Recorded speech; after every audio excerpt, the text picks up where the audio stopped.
Exercise number 16.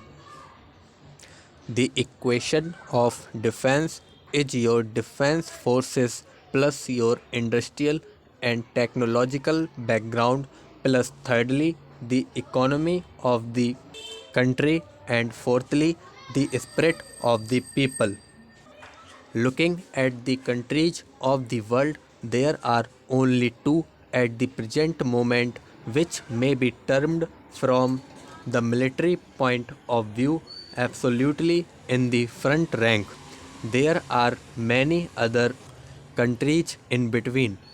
Where do we come in the picture?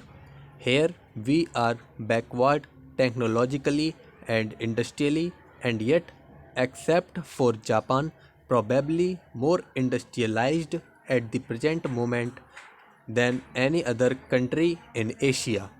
I am leaving out the Soviet territories and even in regard to China, which is making great progress. I think it may well be said that at the present moment we are somewhat in advance in some ways industrially considered, certainly not in a military way. They have a huge army. We have a relatively small army, but I am talking about industrial development and not of other matters.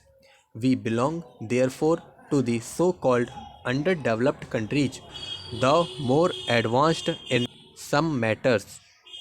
Take atomic energy. Probably we are in the first half a dozen countries of the world or somewhere near that.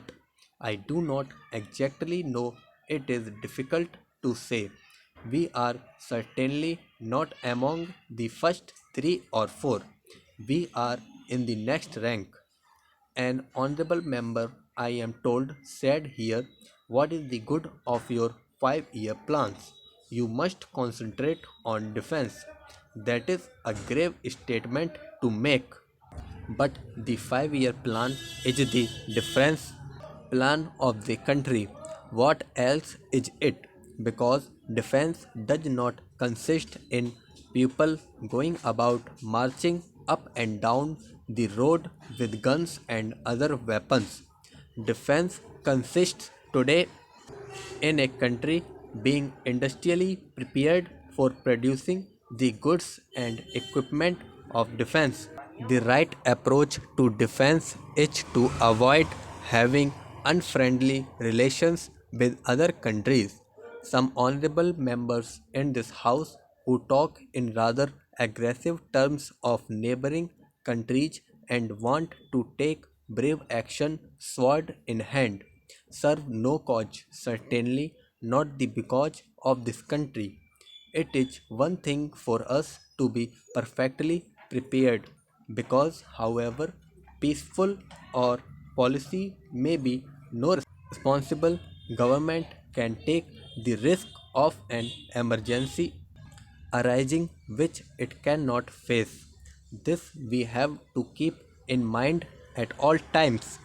Then we come to the second aspect.